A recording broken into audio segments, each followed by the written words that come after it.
What's going on, everybody? Welcome back to the PFF NFL show. Very exciting week here for the channel. We got a lot of great things to talk about. Trevor Sikkema and Dalton Wasserman here with you guys to talk about a couple of things. It's NFL Owners Week, so we got some news. We got some rule changes. We got some things that we got to discuss that'll matter for both the regular season and the playoffs next year in 2025. Plus, it's PFF NFL Draft Guide week, baby. The draft guide released earlier this week, and Dalton and I are going to preview that bad boy with a little bit of our favorite player comps. Everybody loves player comps, okay? We tell you the strength and weaknesses of a guy, but a lot of guys are like, okay. I hear the strength and weaknesses. Who do they remind you of? How can I visualize what this prospect is going to do in the NFL? So we're going to each give you our four, I don't want to say favorite, but just the ones that we want to point out that you can see over the draft guide, because every single player that is in the draft guide this year has a pro comp that is already built in. Dalton, how you doing, my friend? We're good. Like you mentioned, it's draft guide week, and it's cool to see all of the data we've researched, all of the film we've watched, all of that come to life, right, with almost 200 prospects in there. The player comps, our graphics team does a fantastic job of putting all the visuals together. And look, this is a fun week, and now we're in the home stretch of the draft, and there's nowhere better to be in than have your nose in the PFF draft guide, right? I mean, you just have everything in there, 3-4 pages for every single player, digging through it. I was even going through it myself, or even any of the guys that I haven't gotten to yet, and just going, okay, what's the base of the background of these guys? So it's a lot of fun to dig through it. And obviously, again, we're only 3 weeks away from the draft, and it feels like we're in the home sprint. Yeah, and look, a lot of people, I think, associate me with the draft guide for like being the lead draft analyst, but I just want to shout out Dalton and Max and Jordan and Josh and Mason and so many of you guys who helped bring that draft guide to life. Like, it's not just my analysis that's in there. It's a lot of it for the strength and weaknesses, but you guys really tackled a couple of positions to make sure that this thing got out on time for the good people. Shout out to all the incredible data collectors as well. You mentioned that's my favorite part is I do a lot of the strength and weaknesses. We do a lot of the strength and weaknesses at the scouting staff, but seeing all that data just right there in front of us to give the people is awesome. Also, shout out to Charles and the great staff bringing that thing to life and making it absolutely beautiful to look at. So shout out to so many different people that brought that draft guide to life. If you guys have not seen it yet, go over to pff.com. You'll be able to see. I'm not even going to say like where the landing page is, because if you're anywhere on pff.com, you're going to get a prompt to download the draft guide. So if you are a PFF subscriber, you can go get that right now. And if you're not a PFF subscriber, it's a great time to do so. You get the draft guide, you're going to get all the unlocked analysis, and then you can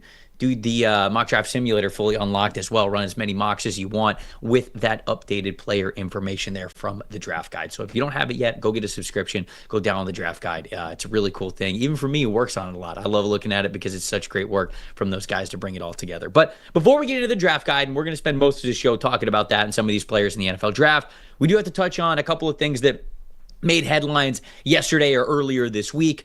One of them, everybody's favorite topic that they love to talk about, it's the tush push. And obviously it's been made famous by the Philadelphia Eagles over the last couple of years. Feels like it is an impossible play to stop. And now we have, okay, well, if defenses can't stop this play, then litigation certainly can. Let's get this out of here. Let's make this illegal. And it feels like they've been gaining some steam for this to maybe be a play that was banned anyways. Some people are citing player safety issues. Others saying, okay, it's not really a football play. It's more of a rugby play. That's something that Matt LaFleur said. But ultimately, Dalton, the news came out that the conversation was tabled. So they didn't even vote on it. I don't really know why they wouldn't just vote on it, whether or not it had the votes to make it illegal or not. They don't vote on it. Instead, I'm not exactly sure why they didn't decide to vote on it. I think they knew they weren't going to get the votes this year to ban it, but still, why wouldn't you just vote on it and see how many votes were out there?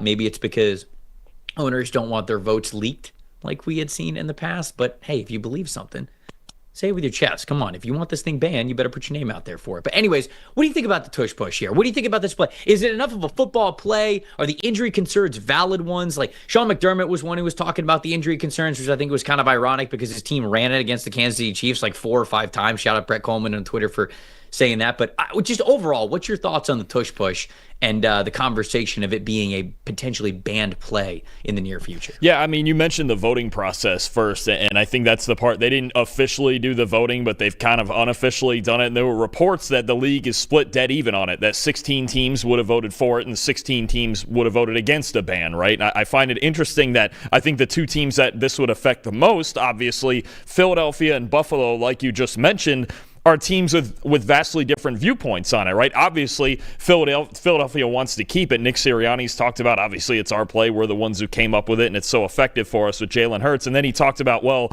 my guys on other teams too, Kellen Moore, Jonathan Gannon, Shane Steichen, they better vote not to ban it either because it got them where, it's part of what's gotten them where they've gotten to, right? And then on the other side, like you mentioned with the Bills and Sean McDermott talking about banning it, well, I don't have a tush-push filter here in Ultimate, but those are the two teams that have run the most sneaks over the past 2 years by far, right? One with Jalen Hurts, one with Josh Allen being the freak that he is. So I find it interesting that even the two teams at the top have different viewpoints on this. Look, if somewhere in there is data that says injuries are significantly spiked, then I get it. Then the league is going to look at that because even we've seen with things like special teams and the kickoff and a big hits on defense and things like that where they're trying to protect players' health. But if that's not the case, I mean, it just feels like teams are tired of the Eagles using it so much and kind of changing the way that they play offense and the way they run their offense because, I think even Sirianni's talked about, hey, it's really 1st and 9 with us when we're on offense. It changes the dynamic of how we think on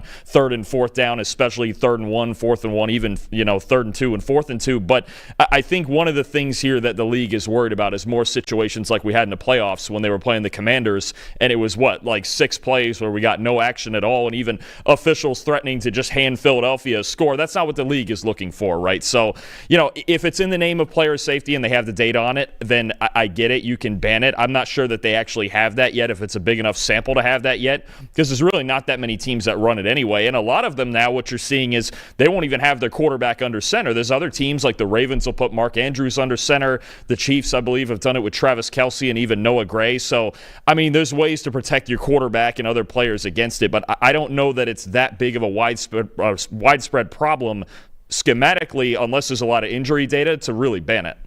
Well, I think that there's a lot of topics here. One, the fact that the Philadelphia Eagles are currently sitting here as Super Bowl champions, that's enough for the rest of the league to gain some steam and be like, okay, if Philly was phenomenal at this play, for example, and they were a team that was like a fringe playoff team, or, they were getting bounced in the first round, or maybe they weren't even making the playoffs, I don't think we'd be having this conversation. I think the issue is this is a team that runs this play to almost 100% efficiency, and I don't know if that's exactly true. Don't quote me on that one. But they're the team that won the Super Bowl. So I can totally understand every coach and owner around the league wanting to make it so Philadelphia can't do this anymore. But I think the arguments against it are BS. Like, I don't blame the other coaches and owners, because in this league, there are billions of dollars and millions of dollars in jobs at stake. So, of course, you're going to advocate for something that helps you and does not help your opponent. So I get what everybody's saying. I just don't necessarily believe what they are saying. A lot of people are like, okay, well, there's data to show the injury. If there were data to show that it was a high injury or dangerous type of play, these coaches and owners that are advocating to ban it would have brought that up this week. They would have cited the numbers, because those are powerful. Data points are very powerful. But we didn't really hear that from anybody, or at least I didn't see that from anywhere. So that makes me think that when people go, well, it's a play where it puts you in a compromised position and you can get hurt and all that. Okay, show us. Where is it in the data that that's actually the case? And how is the tush push more violent and dangerous than a running back running full speed at a linebacker towards the sideline? I don't know if I can't really convince myself that that's the case. Instead, I just see it as this team does this better than us, and so we can't stop it. My theory with the tush push has always been, oh, it's a play that you can't defend. It's taking away the competition of the game. The way you defend the tush push is you play better defense on the first 3 downs or the first 2 downs. You don't allow Philadelphia to get into 3rd and 2 and less situations. Now you could say, well, it's the NFL. It's impossible. They're going to get there. I'm just telling you what the solution is. Play better defense on 1st and 2nd down. Don't allow Philadelphia to get into that. That is actually the solution here. Philly has just found something that has allowed them to convert on short yardage situations very, very well. And that's, in my opinion, not really any different than any other evolutions that we have had in the game. So for me, I think the tush-push argument, while I understand why it is coming up, I think it's actually ridiculous that we should say that this play is illegal and we should ban it. So I'm with you. If there was actual player safety data there, I could understand why you would want to ban it. But the only thing that I can think of that is actually valid is these other teams don't do it nearly as well as Philadelphia. Philadelphia just won a Super Bowl with this as part of the formula of how they did that. And the NFL doesn't want to turn their game into a rugby match because passing the ball is a lot more entertaining than running the ball, and especially in short yardage situations like that. So I can understand why the league wants to ban it, but I think that it's totally ridiculous from a logic standpoint why we would actually do it. I think if you're looking for a reason to ban it, it's the idea that you're aiding the runner, right? With all the pushing and lining up guys behind him, right? There was even you go back to college football, 20 years ago with the Bush push and Reggie Bush and Matt Leinart, and that was a big controversial thing. If that's the part that you're trying to ban it on, saying, hey, we can't just straight up shove guys over the line, then I get it. The other thing, what I don't get about making such a big fuss about it, let's be real. The Eagles won the Super Bowl this year because they were clearly the best team in football by the end of it, right? They run this. They ran at 50. They run a sneak 55 times this year across 20 games. That's less than 3 times a game. If that's what you're worried about is 2 or 3 plays a game that you really think make the difference and it just doesn't look all that entertaining, then I think you're worrying about the wrong problem. You need to worry about the other 140 plays a game that happen with on both sides of the ball combined and win those. And like you just mentioned, when you're in 3rd and 1, this is what you're going to get. They have a quarterback that squats 700 pounds. I mean, this is what you're going to get. It's really only a problem when you're talking about the Eagles and the Bills. They are by far the 2 teams that use it the most, that run quarterback sneaks the most, that run the tush-push. I mean, that's all you're talking about here. So, again, it's surprising to me that the Bills are in favor, at least Sean McDermott's in favor of banning it. But you're talking about 2 teams and 2 really good football teams with or without this, and one won the Super Bowl. The other was in the AFC title game and has been good for 5 years already. I don't really see, aside from, it's just not that entertaining, I don't think it's that unfair unless you're making the point of we don't want ball carriers being pushed from behind the line of scrimmage and having them aided so much in that sense. If that's the case, then so be it, but teams are always going to find a way around it too. And again, if there is data that it is a dangerous play, whether the offense executing it or the defense trying to stop it, then I'm all for it, obviously. But I don't think there's really a case right now for that being a more dangerous play than any regular football play. A wide receiver catching the ball, taking 2 steps, coming over the middle, safety, blasting them as they're kind of crossing through the other hash mark. Like that's also a dangerous play. And they've tried to get those things out. But again, until I see the data that says that it is more dangerous, then I'm going to be honest. I think it's just a competition case of teams not being able to run it or not being able to stop it, and they just want to get it out of the game because they can't stop it. And I am not for that logic. I'm just not. So there was another rule that was changed, overtime rule, which I want to sort of pick your brain on. Here we have to think about it.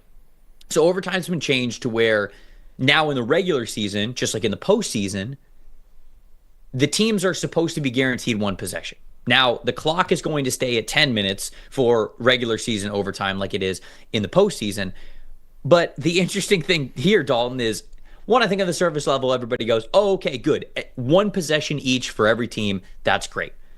If you get a team that possesses the ball for all 10 minutes and they kick a field goal with 0 seconds left on the clock, the other team does not get the ball. So technically it's like, yeah, okay, the rule exists, but it doesn't exist at all times. And so even I think that is also a little bit of a slipping through the crack type of a situation. Now you could say to yourself, hey, you had all of regulation to stop them. And if you can't stop a team from having a 10-minute drive, that's on you. And I do understand that. I just think it's a little funny. What do you think about this rule change to get the overtime rules from the postseason now into the regular season? I would say on that first part, I'm in favor of that. If you have the ball for the full 10 minutes, you earned it. I mean, we don't see that many 10-minute drives anymore. There's probably only a handful that there were in the NFL this past season. So if you have it for the full 10 minutes and then you score on top of it, then so be it. You're in the win. I have no issue with that. I think what it takes out is for me on the surface, just the thinking about, okay, we have a different set of rules in the regular season than the playoffs, because I was getting kind of tired of that. I'm like, you need one consistent rule book to just go, okay, we know what overtime is. Both teams get a shot, almost no matter what, except probably, what did they say? I assume if there's a defensive touchdown, the game probably still ends instantly, right?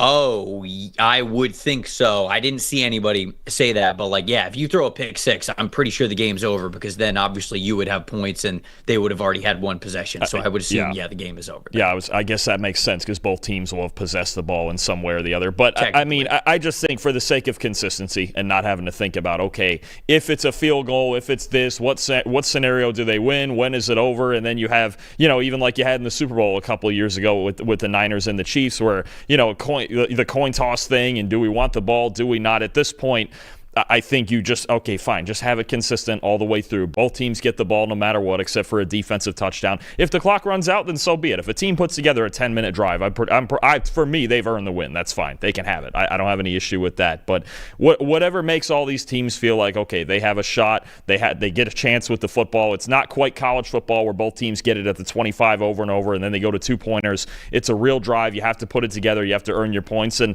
look, I don't think it's going to lead to more ties. I think one way or the other, teams are going to get aggressive in those situations, and they're going to try to take the lead, maybe even go for two if both teams score a touchdown. But for the sake of consistency, I'm totally fine with this.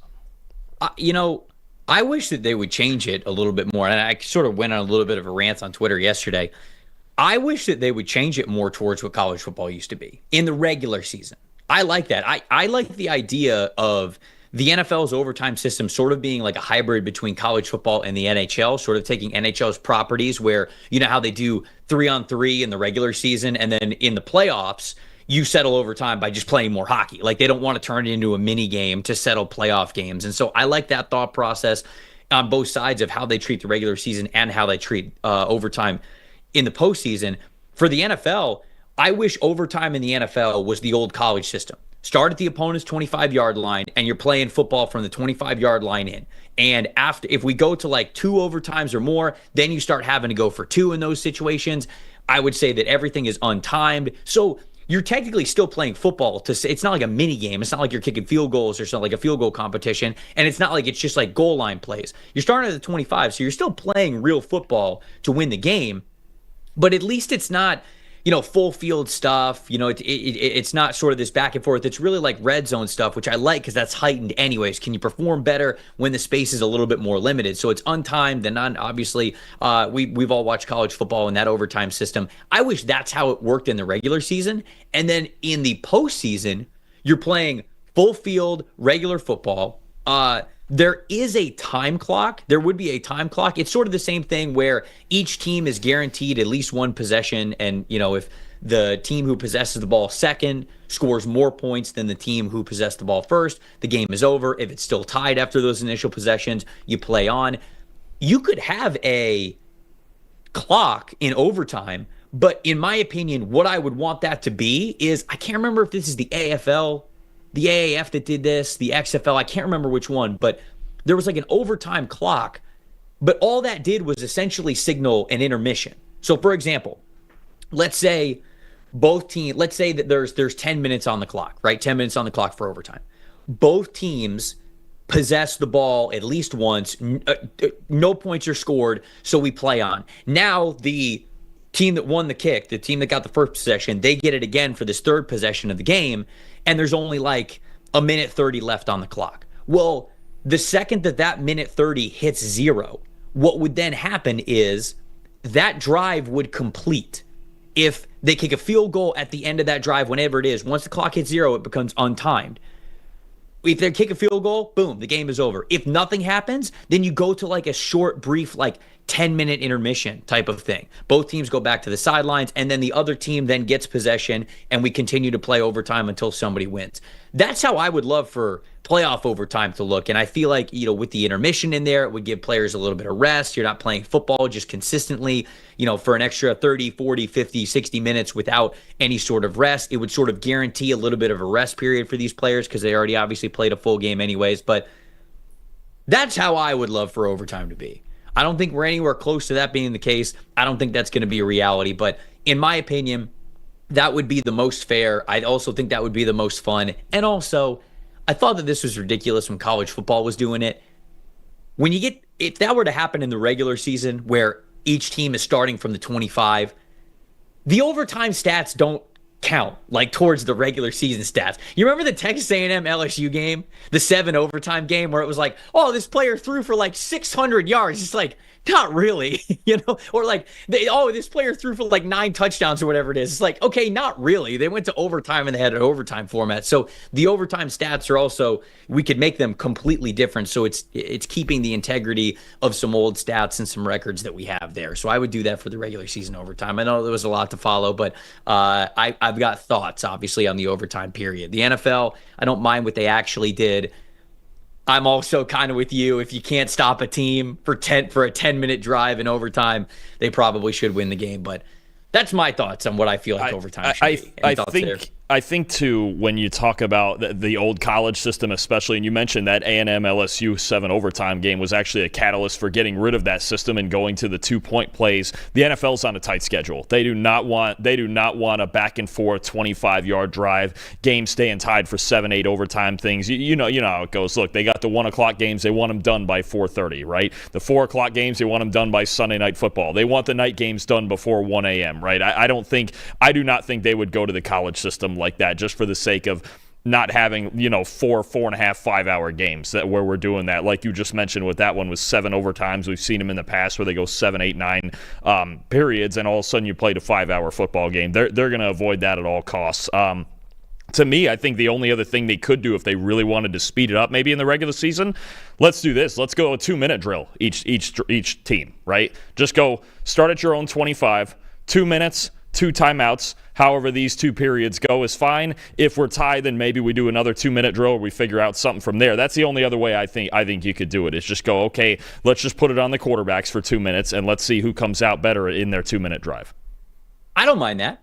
And I feel like that's sort of what overtime is anyways, but it's really like condensing it to make that be the case. Justin in the chat saying, the problem with my plan is it messes up those historic scores. That's why I said at the end, like, you could completely separate the overtime stats versus the regular stats. Because I agree. I think it's ridiculous when that happens. And he mentions like, oh, Justin Jefferson could have like 8 touchdowns in a single game. And I wouldn't want that on the record books because it's not the same game that they played in the past. So I think that you could totally separate the overtime stats there. But the 2-minute drill is not bad. I think you're totally right about wanting to make sure things stay on a broadcast schedule, because everything the NFL does is all about the almighty dollar. It's all about commercialism. It's all about the TV rights and keeping things pretty concise there. So I think that ultimately is what would hold back an idea like the one that I had, where I honestly think that idea is the most fun and it's also the most fair. But does it make them the most money? I don't know. And I think that that's probably what matters most, maybe even over player safety, as we have seen before. All right, let's get to these player comps. Let's dig into the NFL draft guide that we have over at PFF.com. You guys can go get one if you have a PFF Plus a subscription. So make sure that you pull that up. But before you get to that, talking to all the parents out there, what does your child's future success look like for you? Maybe it's your kids traveling the world. Maybe it's them having a great job, just a beautiful family and a house that they were able to buy. Whatever it is, you can help them achieve that. Give them a little head start with a kid's investment account from Fabric by Gerber Life. Fabric by Gerber Life, it was designed by parents for parents to make it easy to plan for and manage your family's financial path. With a kid's investment account from Fabric, you can start investing in your child's future today. The whole thing is online. It's very easy to set up. Could take you just 5 minutes, and starts with just $20. There's no contribution limits to it, tax advantages. Funds are SIPC insured up to $500,000, plus there's no commission fees, just a low flat monthly maintenance fee there for you. Your kids can't invest while they're minors, but this investment account, this kid's investment account, allows you to invest on their behalf, giving their investments more time to grow. When they're kids, you can use it for music classes, sporting events, tuition, tutors, things like that. And then when they're a little bit older, maybe it is helping them buy that first car, start a business, buy that first house, whatever it is. Join the thousands of parents who trust Fabric to protect their family. Start investing in your child's future today at meetfabric.com/PFFNFL. That's meetfabric.com/PFFNFL, MEET fabric.com/PFFNFL. The portfolios are managed by Fort Washington Investment Advisors Incorporated. Additional services provided by Apex Clearing Corporation. All investing is subject to risk. Learn more at meetfabric.com. All right, Dalton, as we pull up the official 2025 PFF NFL Draft Guide. What's a player comp in here that caught your eye that you like here that we have in the draft guide? I think I'm actually just going to start with the most obvious one on the board, and you're going to see it made all the way through draft night, all the way through the first night of the draft. This is a guy who's going to go in the top 5.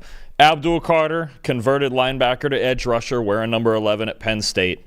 Yep. Micah Parsons, converted linebacker to edge rusher, wearing number 11 at Penn State. It's just too obvious, right? And Parsons didn't get to play a third year at Penn State because it was 2020. He opted out due to COVID, and then he went into the 2021 draft, right? Abdul Carter got that third year, converted to edge full-time, and was the best pass rusher in college football and the best pass rusher in this draft, I think, without question, right? And this is just, I think, again, it's just something to point out of this is the type of impact. It's not just because he went to Penn State and wore the same number and went down the same path.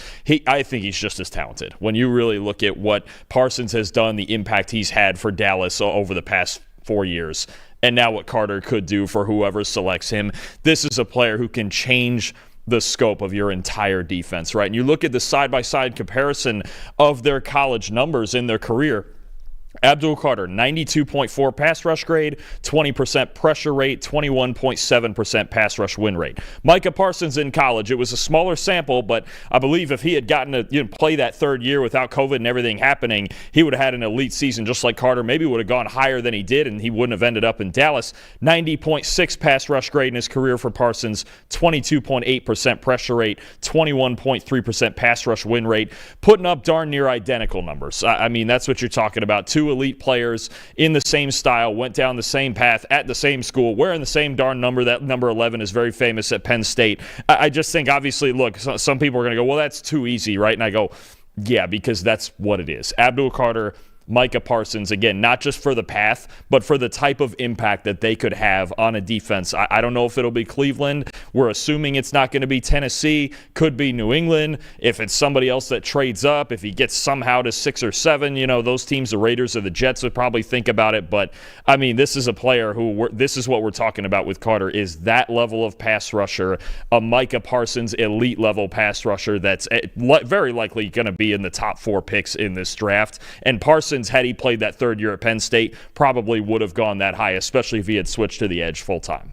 It's hard to not make these comparisons. And I've said this for months, and I get it. I can, like you sort of introed, I can see the eye rolls now, oh, you're scouting the helmet or the number or the position or just like everything. There are so many parallels between these two guys, but the shoe actually fits. And I think that it makes sense in how they win. It is not just the school that they went to, that program. It's not just the number they wore. It's not just the fact that they were both off-ball linebackers before they turned to full-time edge rushers. It's how they win. It's that explosiveness. It's that twitchiness, the speed of their hands, and being able to attack each shoulder. I think just with devastating combination of speed and power.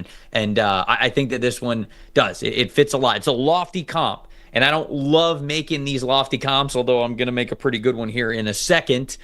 To me, this is one that actually fits here for what Abdul Carter could be in the NFL, right? It's not always a guarantee. I think that sometimes production in the league is sometimes dependent on where you go, a little bit of luck, obviously being healthy. So it's not necessarily saying, hey, I think they're going to have the exact same career. It's saying, I think that these players have similar talents. And if they are put in the right position, you could see them really succeed. I think the same for Texas cornerback Jahdae Barron.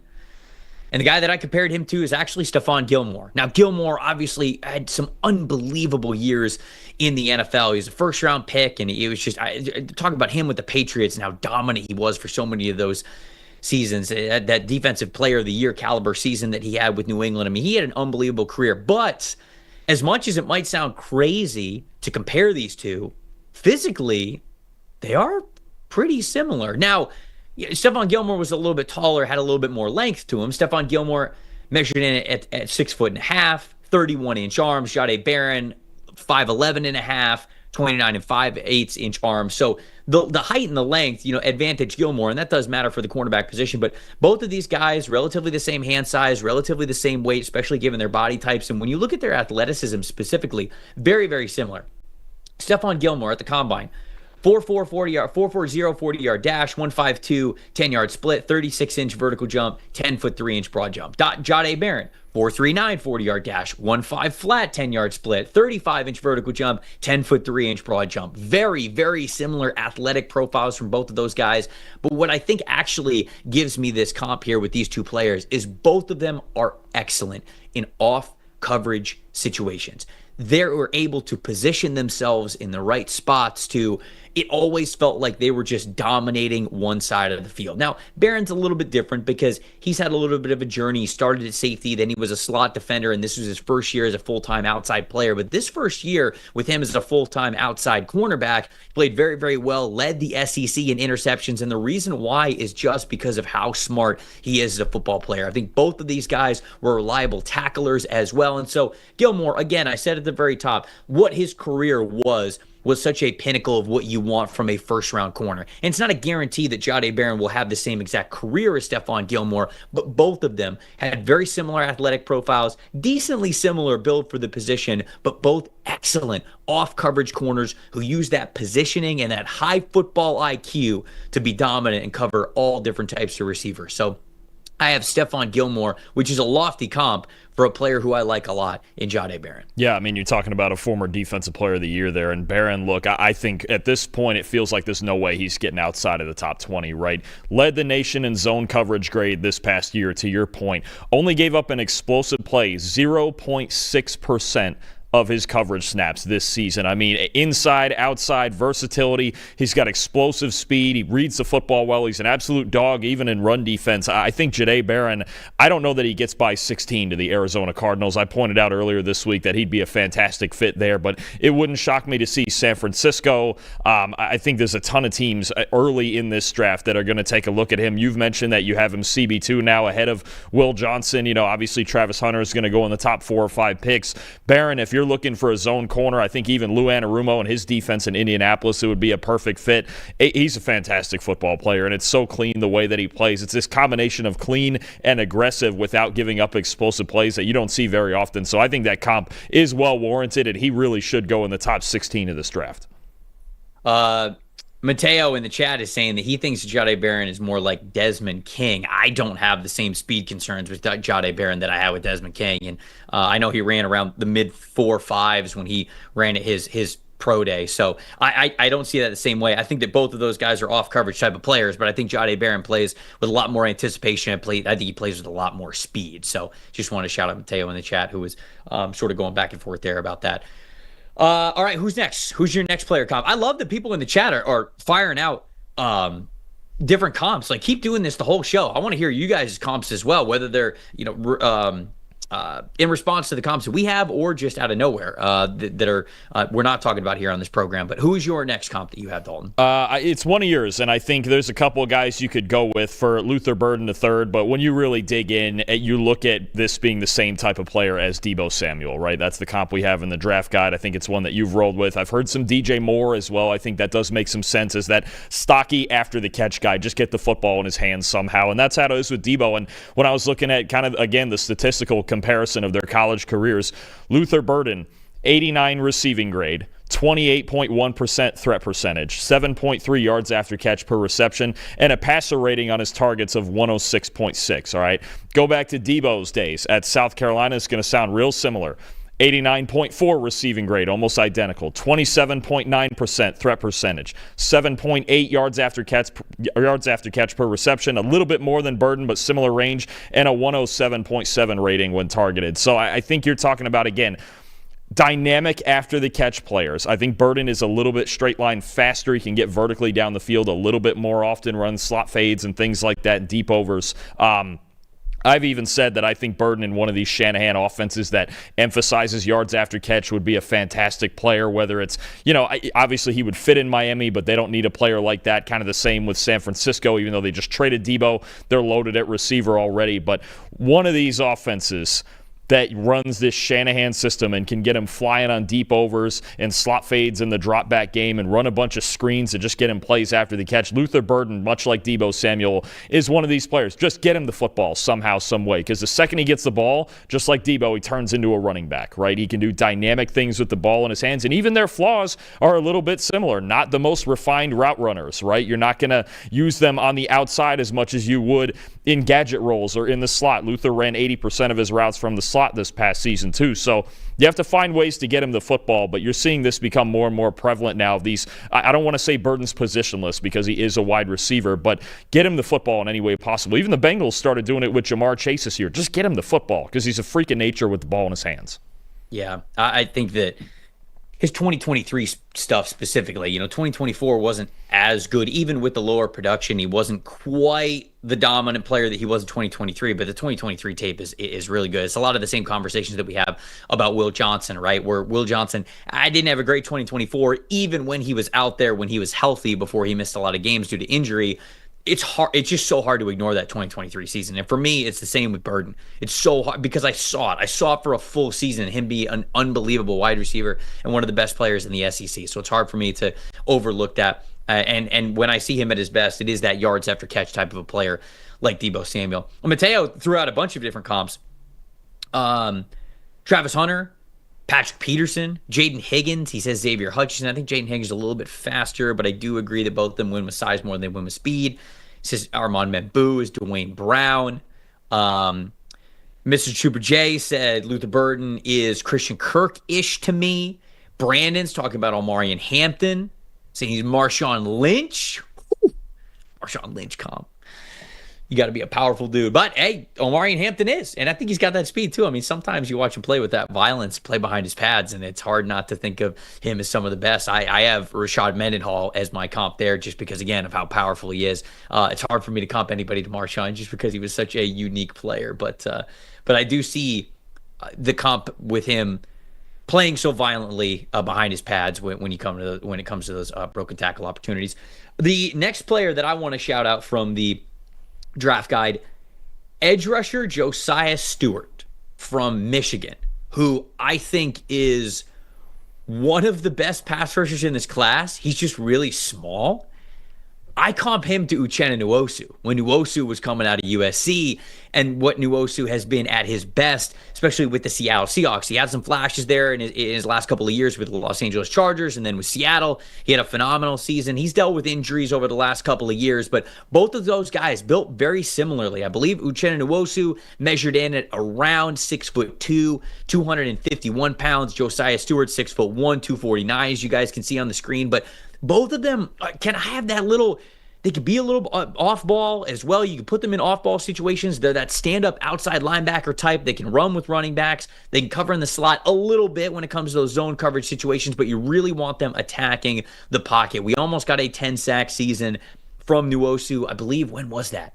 Man, that would have been 2022, 2021. So we almost had that 10 sack season from Nwosu, but he got 9.5 that year. I feel as though Stewart, in a similar scheme where you can allow him to be that stand-up outside linebacker type of edge rusher, where you put him in those advantageous situations like a Nick Bonito. I think a lot of people are going to use Nick Bonito as well as a shout-out and a comparison there for Josiah Stewart. But I like the Nwosu comp because they're just built so similarly, and they really do their best work, despite being a little bit shorter when it comes to height and length, when they are pushing the pocket and pass rushing. So Josiah Stewart, one of the best pass rushers that we had in the class when it comes to pass rush win rate and PFF pass rush grade.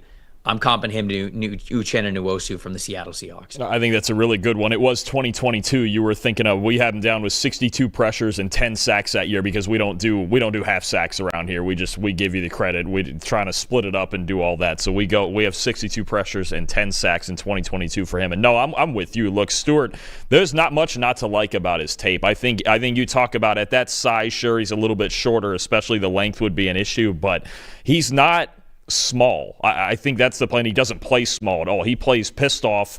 He's fast. He's aggressive. He'll take on pullers. He's willing to play in the run game. Now in the NFL, I don't know if he can do it every snap like he did at Michigan, but I think you talk about a guy in the third round as the perfect designated pass rusher to add to your team, to add that depth.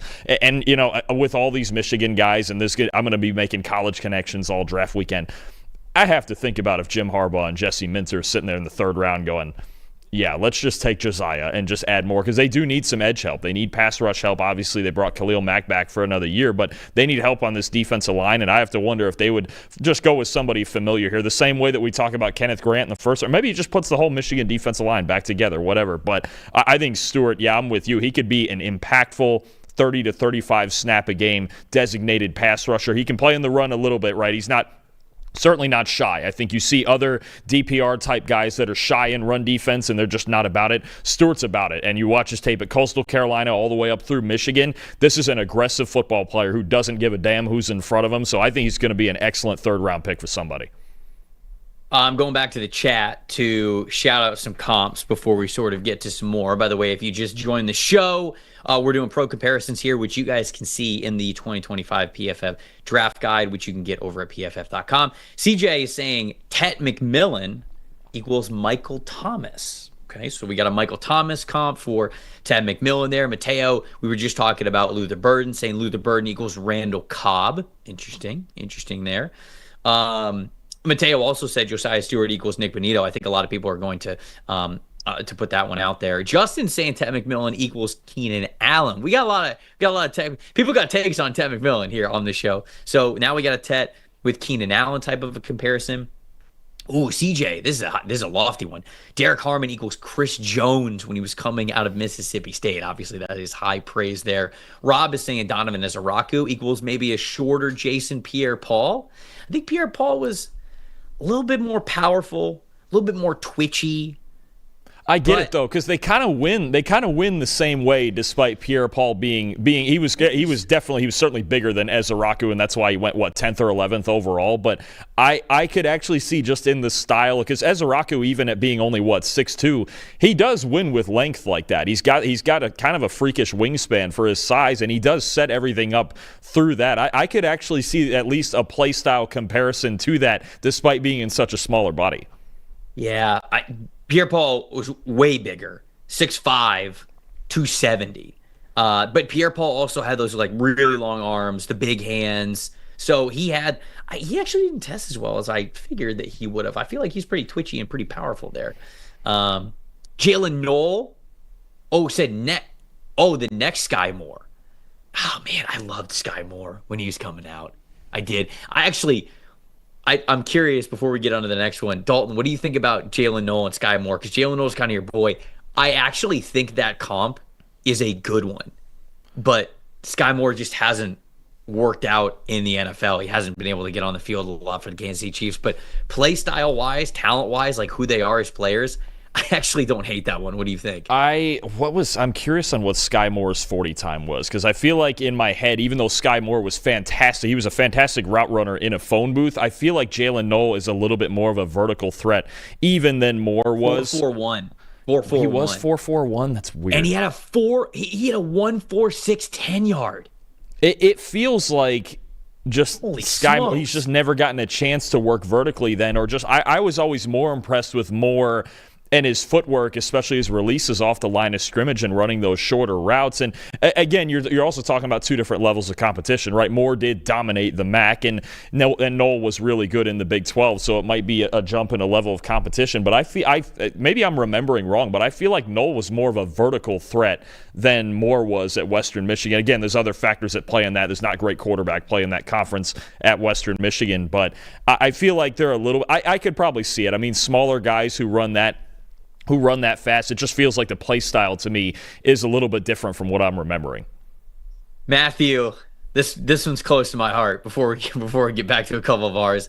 Billy Bowman is the honey badger. Now, I hate you, Matthew, for this because I agree with you so much. There are so many times when I watch Billy Bowman and I go, God, that's not going to play in the league. Like, he's just not big enough. He doesn't have that physicality. Sometimes he's a little too aggressive on the back end. But then there are times when you just go, dude, that's Tyrann Mathieu. Like, the best plays remind you so much of Tyrann Mathieu.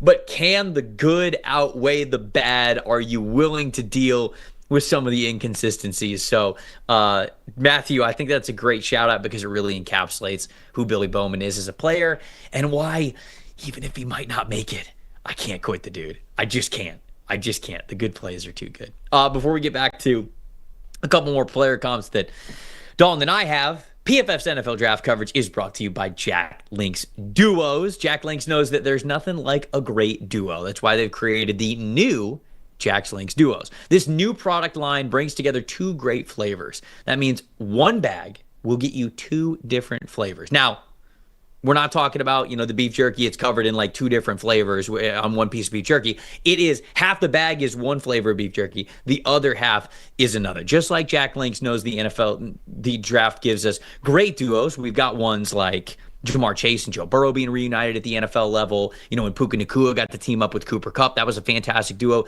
This year, we love the idea of Abdul Carter getting to match up with Myles Garrett. Can you imagine these two guys on either side? What an unbelievable pass rush duo that would be. Dalton just got done talking about how Abdul Carter reminds him so much of Micah Parsons. Can you imagine Micah Parsons on one side, Myles Garrett on the other? We might be able to have that type of a duo there. So you see the numbers right there for Myles Garrett and Abdul Carter.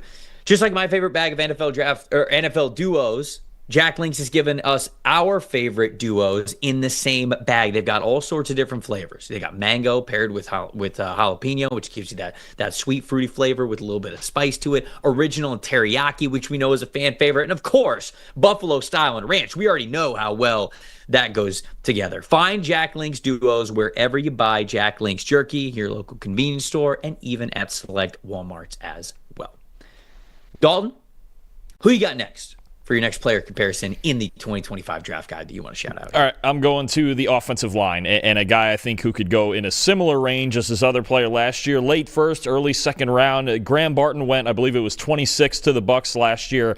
I think there's an easy comp here with Gray Zabel from North Dakota State. And I look at these two guys, and maybe Will Campbell's at the argument at the top too, but I felt like last year Barton was the one guy I felt like, man, this guy could probably play all five positions in the NFL, at least capably.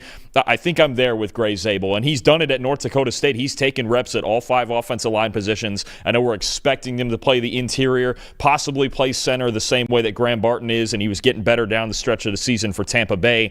I think there's going to be a lot of teams in that 20 to 40 or even 50 range. I keep, every time I do a mock draft lately, I keep rigging up the Seattle Seahawks to go get Gray Zabel because I think he'd be perfect in their system, and obviously they have a desperate need for interior offensive line. But I think this is somebody, especially in one of these zone schemes, that has the flexibility. If they want him to play center, they want him to play guard, cool. I know there's a lack of length. He's not the strongest player necessarily, but I think he's a really good athlete who could play all five spots, and maybe even in an emergency, depending on your tackle situations or injuries, he can move out there and capably play it, right? He was so dominant at North Dakota State, especially this year. This is a player who, look, he's got to make a little bit of a jump in strength, got to get in the weight room, maybe a year or two. I don't think that necessarily means he needs to be on the bench during that time. I think he can play through it the same way that Barton did last year, and I would expect him to go in the same range. I think this might even be a player that the Houston Texans think about at 25. But Zabel, I think somewhere in the late first, early second round is going to play a valuable part, not just for his talent, but the versatility and especially what he showed us against that Senior Bowl competition while playing guard and center. When we were in Mobile and we were doing the shows there for the Senior Bowl, we watched what Gray Zabel was able to do in practice, and that is when I said we need to start talking about Gray Zabel like we talked about Graham Barton. And I said it then, and I put it in the draft guide now. And I really meant that because I feel as though those two players are very similar. And we saw what Graham Barton was able to do on the interior at center for the Tampa Bay Buccaneers, and I think that Gray Zabel is going to have a similar draft range and a similar draft position because they are very similar players in how we're going to project them. So I totally agree with you there, and I think that one's a good call because that's one that I feel very confident in with the comps that we have there. Some comps not as confident as others, but that one definitely feel confident. Salensi has his $10 super chat, so I want to shout this one out. Shout out Salensi for this one. This is very funny. I got a wild one here. Nick Nash is the all these meats section version of Eric Decker. I couldn't believe how similar they were in terms of frame and even route running styles. Eric Decker, New York Jet great. I'm wondering what you think about this when Nick Nash is. I gotta look up these two guys' measurables in a second to kind of respond to this, but Eric Decker was obviously very productive as a great route runner and a bigger route runner. I don't think, again, like shout out to Salensi for this. I don't think Eric Decker gets credit for being as big as he was and as good of a route runner as he was. And sort of if you think that of Nick Nash, then I guess I could see the styles there. But what do you think about this one? Now, it's not quite Eric Decker. It's the all these meat section version of Eric Decker here. So a little bit of a great value, diet, whatever you want to say, on sale version of Eric Decker. What do you think about this one? I think it's an oddly specific way of putting it because usually you hear something like off-brand or something a little bit similar. Right. It feels, I don't know if there's somebody that knows, I don't know if they know me pretty well. Before I worked at PFF, I actually worked at Aldi for 4 years, so I understand exactly what you're talking about. I get it. I guess Decker playing that versatile, kind of that weird big slot role. He can move all around the formation, and Nash played a lot. He's played a ton in the slot at San Jose State and had success with it. So I get it. It's an oddly specific reference. I could see that. I guess because Decker went in what? He went in the third or fourth round also, right in that range. I don't know if Nash. I think he was a third round pick. I don't know that Nash will go that high, but I could see the similarities with the size and the route running, especially from in the slot where Decker, you remember in his Denver days would move around a whole lot wherever Peyton Manning needed him to go, and he was a really productive player. Anytime the only concern with Decker coming out of college, I remember at Minnesota, was the injuries, right? Didn't he have some concussion issues, but ended up being obviously a fantastic player for the Broncos and for the New York Jets. Man, I'm looking at their measurables now. Eric Decker, well, this is on Wikipedia, so I actually probably should check the official combine here. 6'3", 217 pounds. Then Nick Nash was actually only 6'2.5". Was 6'2.5 is fine. It's close. He was only 203 when he measured in at the combine, so he was a little bit less than what we thought. Then Decker, Decker was well built too, because if I remember right, didn't he play baseball at Minnesota too? Wasn't he an outfielder? I think I remember Eric Decker he had a baseball background too. He was a two-sport guy at Minnesota. Oh man, I love the comments, Salensi, and I think, I don't know if it was a full seal of approval, but I think we got the seal of approval there from a guy who knows the Aldi meat section pretty well. Pause. Praise said Jackson Dart equals Bo Nix as the comp there. Also said Shedeur Sanders equals Aaron Rodgers. I just don't think Shedeur has Aaron Rodgers' arm. Like maybe how they process the game. I just don't think he has an arm. I sound like a hater every time we bring it up, but I don't think he has the arm. I know you've said Teddy Bridgewater. In my head, I've had the idea. I think his arm is a little bit better than Bridgewater. His delivery, I know he's a little bit bigger. His delivery, that straight over the top delivery, reminds me actually a bit of Russell Wilson, which would be ironic if he ended up with the Giants anyway. Here, he's not as athletic as Russ back then, because Russ at the time in his prime was he was a really darn good athlete. Shedeur is not that good an athlete, but as a passer, I actually think he reminds me a bit of Russ. Beach in the chat saying Tyler Booker equals Chance Warmack. Ooh. Same school, obviously. Both very powerful players, phone booth type of style blockers. Chance Warmack didn't really have the career that because Chance went in the first round, right? I'm remembering that. Oh, correctly. He went top 10, I think, didn't he? Didn't he go like 8th overall or something? He went super high. I would have guessed 10. I want to say 8th. He did go 10. 10. No, he went 10th. Yeah. 2013 NFL Draft, he went 10th. Let's see. Text Boy said Derek Harmon comp for DeForest Buckner. I don't think Harmon has the length that Buckner does, or does he? Am I not remembering that correctly? Interesting though. Walter Nolan Jr. equals Jalen Carter, obviously a high one. Devon says Luther Burden equals Emmanuel Sanders. Interesting. Text Boy also said Kenneth Grant is BJ Raji. That is my comp that we have in the draft guide. So we got that one. All right, we got a super chat from Mateo before I go on to my next one. Why did Puka Nacua fall in the draft? His BYU tape was absolutely sick. Do stereotypes still exist in the NFL, maybe due to ethnicities and different positions? Look, the reason why I think that he fell in the draft is because I didn't think he won with a lot of athleticism on tape. I think he ended up testing a lot better, if I remember correctly, than I thought he was going to. But I just didn't think that he won with athleticism on tape as much as I've seen him honestly do so in the NFL. And anytime you're not winning, particularly as an athlete at the college level, I don't think that it's going to translate or get any easier for you when you get into the pros. And I think that Puka Nacua, honestly, the reason why he succeeded at the NFL level is because he wanted it more than other people. Like, I think the stories are true. When he got drafted by the Rams, he immediately went up to Cooper Kupp and he was basically like, "I will sleep in your basement. Like, I will be your shadow from this point moving on. I want to know, what your diet is like, what your sleep schedule is like, what your weight training schedule is like. I want to know how you became one of the best route runners in the game." And he worked at it. Like, he worked his ass off. Not to say that other wide receivers in the NFL don't work their ass off, but genuinely, I think he went to the perfect spot.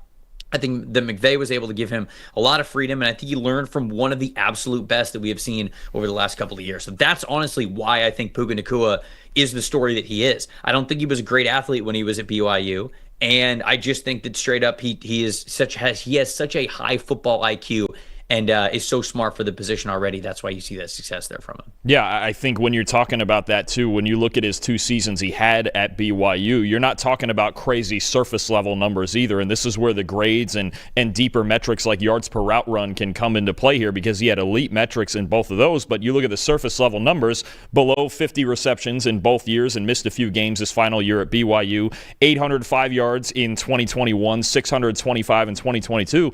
Look, on the surface, this is going to be the first thing that people still look at. It's just, catches and yards and touchdowns. And sometimes you really have to dig in deeper than that. How efficient was this guy? How high does he grade? Let's say for the PFF grading, right? Where it's like he graded an 83 and a 90 in receiving grade those 2 years at BYU. So that would jump out at us. I think some guys now, and this is going to become more of a thing, the athletic profile is obviously big. The production is big, but also, let's say even for other positions, we've been talking about edge rushers, and maybe they don't lead the nation in sacks, but a huge pass rush win rate can be a big thing. I think diving deeper into the analytic profile of these college guys is huge, and it was just missed with Nacua, especially still, I think at that time, BYU was still playing in the Mountain West, so they weren't in the spotlight, right? So I think these are the metrics that you're going to be looking at more and more when it comes to finding efficient players, as opposed to players who, obviously guys who put up 1,700 yards in college, they're going to get noticed. They're going to go earlier than that. I think they just got, teams just kind of missed the boat with Nacua when it came to digging in deeper and seeing, okay, this guy's really good. He actually just needs the football more. Yeah. Another guy from the draft guide that I'm going to shout out is Kyle McCord comping to Brock Purdy. That's the comp that I have for Kyle McCord. I think that they are built pretty similar as players, but most importantly, I think that their styles and their overall talent level are very similar. Kyle McCord led the Power 5 or the Power 4 now, RIP the Pac-12, in big-time throws this past season. Also led in turnover-worthy plays. So he had this gunslinger mentality to him, and I think he's got a good arm. I think he's got a better arm than people give him credit for, but it's not elite. And in fact, I don't think it's quite Baker Mayfield level. When you watch Kyle McCord, I think he wants to play a lot like Baker Mayfield, but I don't think he's as elusive. I don't think he's as fast, and I don't think he has as strong of an arm as Baker Mayfield. Diet Baker Mayfield and how he plays the game as a gunslinger is Brock Purdy. And I think that that's closer of a comp to Kyle McCord. These are guys who don't let a lack of elite arm talent keep them from pushing the ball down the field in ways they know that they can and they also need to in order to win football games. So it is a little tricky when you have a player who has this sort of gunslinger, vertical passing, wants to complete the big time throws mentality, and you don't have the arm to get away with it. We saw a lot of turnover worthy plays because of that at the college level. The ratio has to get a lot better going into the pros, and if it does, he could be a Brock Purdy type of a player. But we watched how the system that Brock Purdy was in really helped him in the first couple of years that he was a starter. And then this past year when he was healthy, we saw him be a reason why the offense was what it was. But he had to gain that confidence within the offense first. So he went to the right environment. I think if Kyle McCord goes to a similar environment, he could have similar type production. but I don't think that he's quite that Baker Mayfield type. So mentality and overall arm talent wise, Brock Purdy and Kyle McCord are two that I link together here. And McCord's funny when you mention the mentality, the gunslinger mentality that he brought to Syracuse, because the year before at Ohio State, he was the exact opposite. He was almost just playing not to lose, right? And he still played good football. I to this day, I say he does not get enough credit for how well he played on that 2023 Ohio State team, but if you lose to Michigan like they did, the whole world falls apart. You know how it is in Columbus. So I think he kind of got vilified at Ohio State, and he turned around at Syracuse and said, you know what?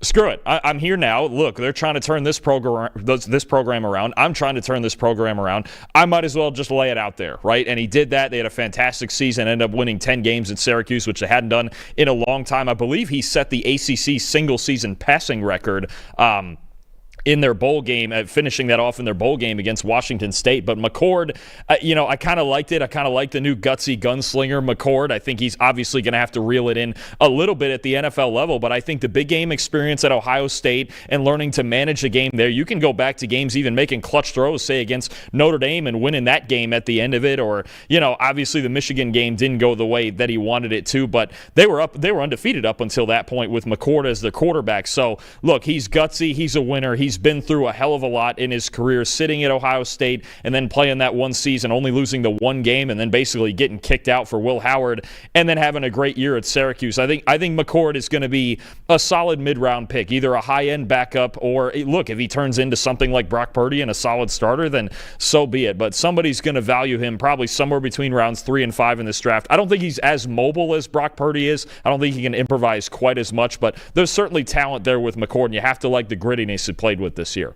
All right, who you got next? We got one more each that we're bringing to the table. What do we got? I got one more. This is a comp. Well, you have plenty of them that you make, so I was going with this last one that I figured out, and I think it's about having, we talk so much about this running back class and so many different players, and look, one of my guys in this class is SMU's Brashard Smith, and I know he's a little bit weird. He's a skinnier player that used to play wide receiver at Miami, goes to SMU for 1 year, and absolutely tears it up as a dual-threat running back. I know a lot of the talk was about the quarterback, Kevin Jennings, emerging, but Brashard Smith was the engine of their offense. My comp for him is Nyheim Hines, okay? And he was with the Colts for a while, the Bills. The injuries have kind of derailed him the last couple of years, but I think when you're talking about a complimentary back who can do a lot of things, especially in the passing game, and Hines was a good outside runner too. Smith, that's the same case. If you can get him off tackle to use his feet in open space, I think that is the ideal scenario when you're talking about him running the ball, but I think he'd be a great pass-catching complement to a lot of teams, possibly even the Indianapolis Colts, to try to repeat that. But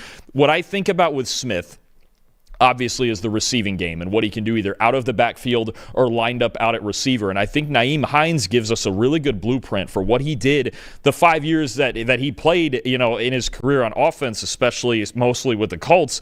In those 5 years, okay, he was second in the league behind Alvin Kamara in receiving snaps when lined up at wide receiver. He had the most targets, the most catches, the most forced missed tackles, and the third best receiving grade. You're talking about when when Hines was lined up flexed out at wide receiver in the company of guys like Alvin Kamara and Christian McCaffrey and some of the best pass-catching backs in football. This is the plan I would have for Brashard Smith. Is he an every down back? No, he's not built like that. He's not going to be your starting running back. But I think as a complementary piece, when I think about, okay, the Colts having a passing game complement to Jonathan Taylor, right? The Eagles just lost Kenneth Gainwell in free agency. I think that passing game complement to Saquon Barkley. I think there's a ton of teams, I think early on day 3, I would really think about Brashard Smith in round 4 as, okay, I need a pass catcher out of the backfield, somebody who adds a dynamic element to my backfield. I think the Denver Broncos, those jokers that, Sean Payton, those mismatch problems that Sean Payton keeps talking about wanting to have on his team,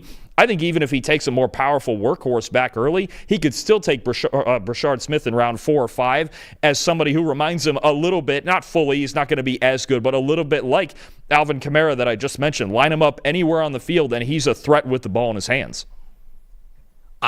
I do like this one a lot. I think the body composition's a little bit different with these two, but the how you would use them and the styles and the talent they have overall, I agree. I also think it's probably the draft range, right? Nyheim Hines, you talked about him being an early day 3 selection. I feel like that's probably where Brashard Smith is going to go, and I think he can be a great compliment. So a good shout out to you. I like this one here. when you talk about like, oh, sometimes people like shy away from this certain build of a running back. Look at what Tyrone Tracy did last year, man. If you pick guys who just know how to make you miss and have that sort of change of direction, agility to them, if they can get the ball carrier vision down, they bring so much to the table and they can be so advantageous for a backfield. So I like the shout out here. And Brashard Smith is becoming one of my favorite running backs. I'll probably do my final running back rankings coming up here soon, but he's a guy who I think is going to be on the rise from when I did my initial ones. Last one that I'm going to bring to the table, it's a player that I have loved since going back to summer scouting. Elikai Omaner from Stanford, the big, tall wide receiver who brings you a little bit more juice because of that track background. He'll block his ass off for you. He's a great red zone threat. He reminds me of James Jones, the wide receiver who had so many great years with the Green Bay Packers. When you look at James Jones, he was never somebody who had over 1,000 yards in a single season, but he was a touchdown monster. When he started 2009, 5 touchdowns, 2010, 5 touchdowns, 11, 7 touchdowns. 2012, he had 14. So it was just a monster. I don't know if Elikai Omaner's ever going to have 14 in a single season, but they're built very similarly. I think Elikai Omaner's a little bit taller, but the arm length is pretty similar. The height and the weight, I think, is just pretty similar overall. The hand size as well. I don't know if Elikai Omaner is going to get the hoodie aesthetic look that James Jones had towards the end of his career, but to me, I think these are very similar players. These are guys who know how to dominate in the red zone, give you a little bit more speed than you'd expect for a big player. They can block for you on the outside, and so James Jones, when was he picked? I believe he was a second-round pick.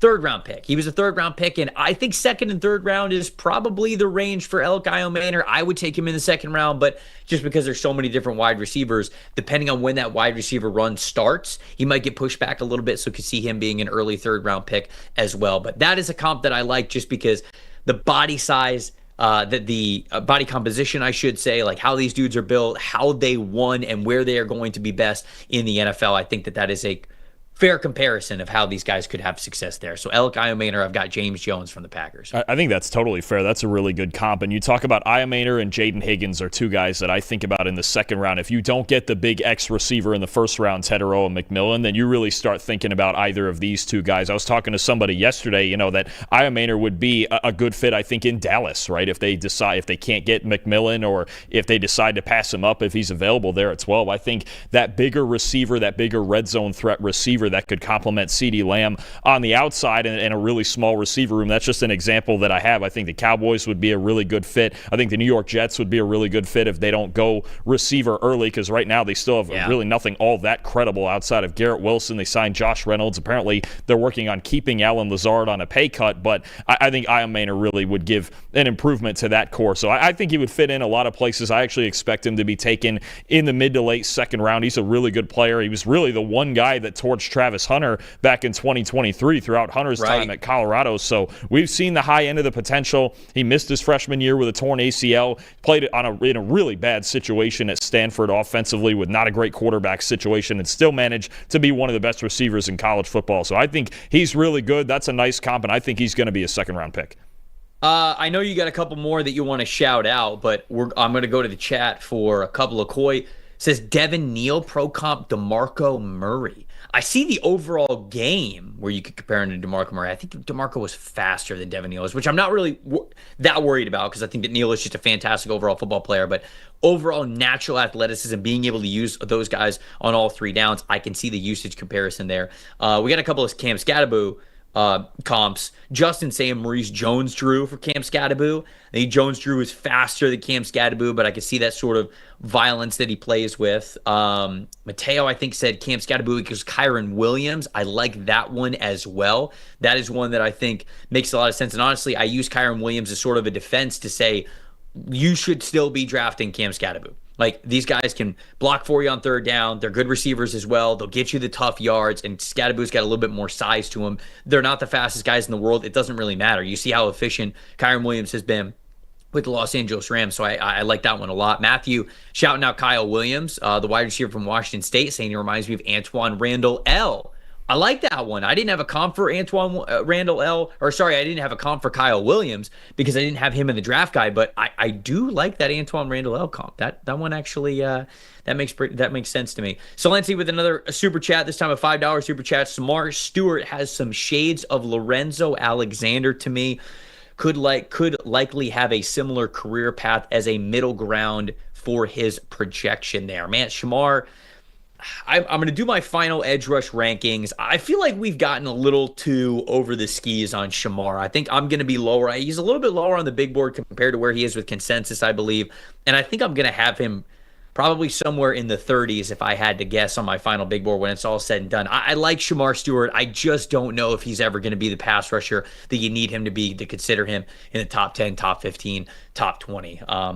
Beach is saying Travion Henderson equals Jamal Charles. I've seen that one before. A lot of people who like Travion Henderson a lot have that comparison for him there.